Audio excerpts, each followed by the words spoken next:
Greetings and salutations, ladies and gentlemen. I cannot thank you enough for taking some time out of your day to join me for the video today. With the NFL offseason winding down and OTA starting, we have seen most of the moves that are going to happen across the league's landscape. With that in mind, I wanted to take a look at the teams that I believe improved the most during the offseason. But before we get into that, if you guys are new to the channel, if you haven't done it yet, or if you've enjoyed content from me in the past, please consider giving me a like and subscribe. The support I get means the world to me, and it helps me out so very much. To all of my current subscribers out there, I really appreciate you guys. Keep the love coming. With that done, let's get into this version of Hot Off the Press.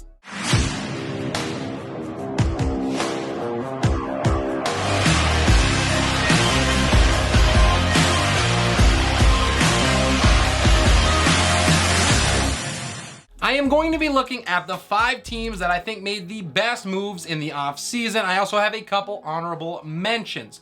Now, this is taking into account player trades, both coming in and leaving, as well as free agents signed and players drafted. Please note that big-time players have the most impact. So while one team may have filled every need with an above average to replacement level player, going out and getting a stud is a massive difference maker. And most of my teams on the list did just that. We will start with my 2 honorable mentions. These are teams that added plenty of help and will improve in 2022. They came up just short but deserve a rundown all the same. Then we will start at 5 and work our way to my number 1 team, who I think did the best job of filling needs, maximizing the talent on their roster. The Jets had a lot of work to do after another lost season, but they made more progress to becoming competitive again than most. Their big free agency move was one focused on protecting their hopeful franchise caliber quarterback in Zach Wilson. Laken Tomlinson will provide stability on the left side of the line and is a big upgrade for them. They also got a couple of big weapons for Wilson at the tight end position, double dipping with CJ Uzomah and Tyler Conklin. The loss of Marcus May hurts, but Jordan Whitehead coming over from Tampa Bay is a younger, cheaper option with winning experience. Then the draft happened and New York aced it. Having Sauce Gardner fall to them at 4 was a gift. He was the best corner in the draft. Garrett Wilson was scooped up at number 10, and he sets up the Wilson to Wilson connection for years to come. Garrett has sky-high potential and is immediately going to eat up a ton of targets. He is a dark horse offensive rookie of the year candidate. New York was not done, trading back up to stop edge rusher Jermaine Johnson's first round tumble. Getting Johnson at 26 was larceny, as some had him in the top 10. It wasn't anticipated that he would be available at 15 at worst. Adding Breece Hall to the mix at running back gives the Jets a young, dynamic 1-2 punch in the backfield. His size and strength is going to complement Michael Carter and keep both of them fresh and explosive. There was plenty of ground to cover to get back into the thick of the AFC East race, but the Jets made a bunch of progress to do just that. They fall just outside of the top 5, but New York has hope for one team at least. Next, we go to Cleveland with the Browns, who already had a solid roster at the conclusion of 2021, but they did not rest on the status quo. Instead, they made the biggest move in all of free agency, trading anything that they could get their hands on to go out and get Deshaun Watson. This was a franchise-altering move where all of the chips were on the table, and I love the bet that Cleveland placed. I view Watson as a top 5 talent at the position, and this is just what the Browns need to push them over the top. Watson was putting up MVP-level numbers in the dumpster fire franchise also known as the Houston Texans. Sorry, guys. So surrounded by immense talent, there is no telling what he can accomplish. By himself, Watson would have gotten the Browns on this list. But Cleveland already had a monster win a week earlier when they stole Amari Cooper in a salary dump move from the Dallas Cowboys. Getting Cooper to pair with Watson brings another level of capabilities to Cleveland's offense. Already one of the best offensive rushing attacks in the league, these 2 moves should jettison them into the offensive elite. By re-signing nearly all of their other key contributors from 2021, Cleveland is set up for success and will be a contender once again. The only thing that is keeping them outside of my top 5 is the big question mark with Watson's playing status. If he plays in 17 games, the Browns are top 3. Right now, though, we just don't know. We'll start at 5 with Philadelphia, and I really love what the Eagles have done in the offseason. Not only were they able to keep most of their playoff core intact, but they also went out and made some big moves to ensure that Jalen Hurts is set up for success. This is going to be a critical year for Hurts, and Philly needs to know if he is the future. With the draft night trade for A.J. Brown, they certainly will. The price in the trade was right, and if Brown is healthy, the Eagles win the deal. There will be no excuses if Hurts cannot get it done in 2022, and that is exactly what Philly wanted.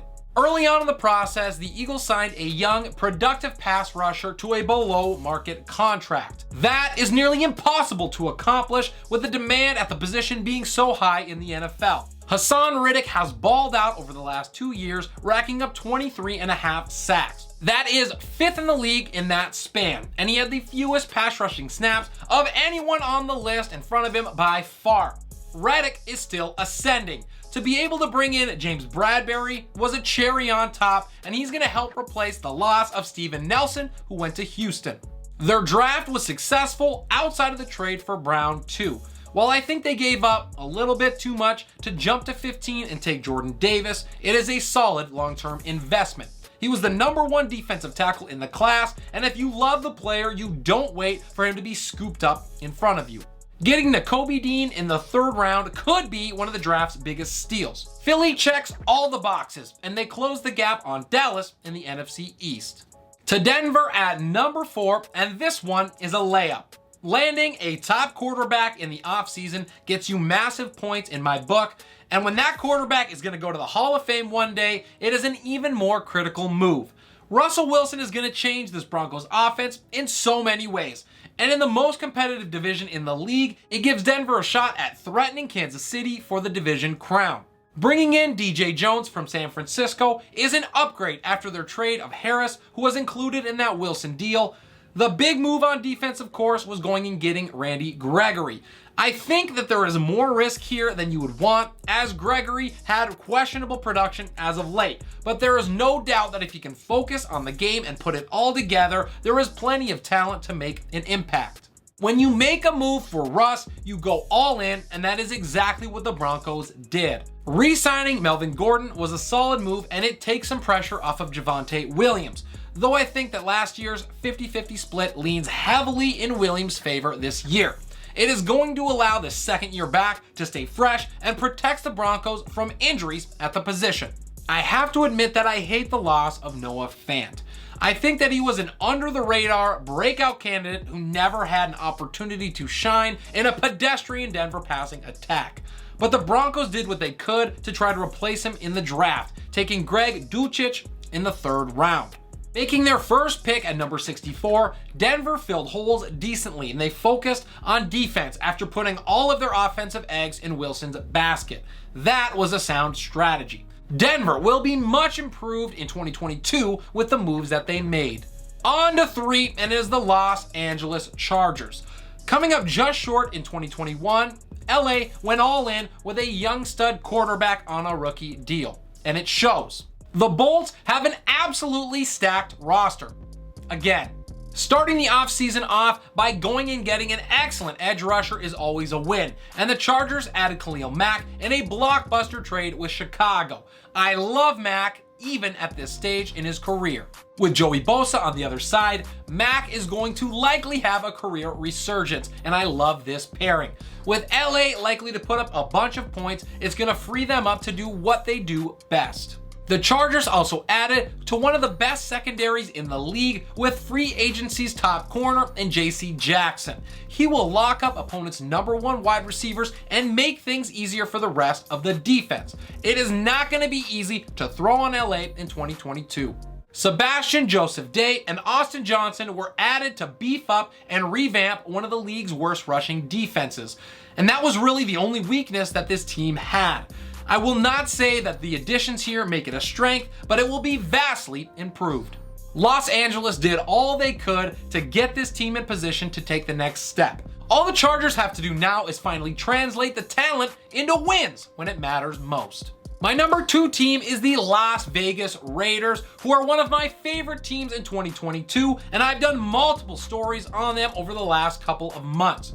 After coming within a score of the eventual AFC champion Bengals in their playoff loss, Vegas needed to make a move to keep up. Did they ever? The Raiders addressed nearly every big need with upgrades, and they were aggressive in trades too. This fuels a contender label that is in its rightful place. Though the loss of Yannick Njoku was not ideal, Vegas countered, bringing in Chandler Jones from Arizona. This is a big upgrade for the silver and black. Jones has struggled with injuries recently, but this deal reflects that. If he is healthy, the combination with Max Crosby is going to be among the league's best.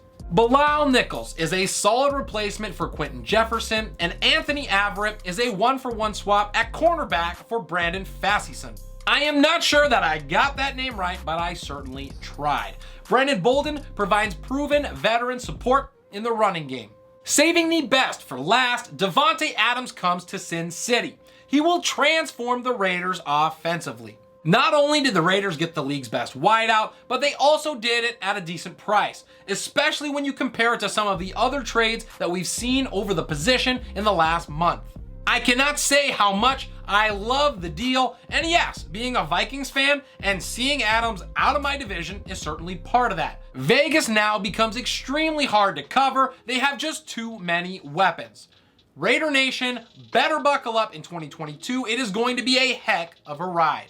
We finally make our way to number 1, and it is the Miami Dolphins claiming the top spot. Miami had cash aplenty heading into the offseason, and they did not hesitate to spend it. While all of it was not exactly spent wisely, they did fill major holes in key places, and they were not shy about going after big names. The Dolphins seem to no longer be content with being competitive, but not to the extent where they're threatening for playoff berths. This is awesome news for a fan base craving the sustained success that they've been deprived of. The biggest thing that Miami needed to fix was a broken offensive line, and they made big strides in doing so. Not only did they go out and get Teron Armstead, the best tackle available in free agency, but the Connor Williams signing was a good one as well. This line will be light years ahead of where it was in 2021. After protecting Tua Tagovailoa, the Dolphins focused on setting him up for success with weapons. They reworked the backfield in a big way, and if nothing else, they added plenty of competition. No running back was safe from Miami's roster, as they added Chase Edmonds, Raheem Mostert, and Sony Michel late in the process. One of these guys is likely to bring life to what was an abysmal rushing attack last season. Of course, we all know Miami's biggest move happened in the wide receiver room. The Dolphins gave up basically their firstborn son to acquire Tyreek Hill. Not really, but it might have been cheaper. Although the price was steep, I understand the move, and all things considered, I like it. With Hill and Waddle on the same team, it will be nightmares for the opposition to try and stop. The Fins will get their answer to the franchise quarterback question at the end of 2022. Teddy Bridgewater, Alec Ingold, and Cedric Wilson Jr. were underrated, solid additions to this squad. There was a purpose to each addition, and because of that, the Dolphins are primed to challenge for a wildcard spot in a loaded AFC. They earned my number 1 grade for most improved team in the offseason. And that is all I have for you guys in the video today. I really hope you learned something and you enjoyed the content. If you're new to the channel, if you haven't done it yet, or if you've enjoyed content from me in the past, please consider giving me a like and subscribe. The support I get means so very much. It helps me out a ton, and I could not do it without you guys. This is Relentless Press. I am your host, Abraham Opatz, and we'll see you next time.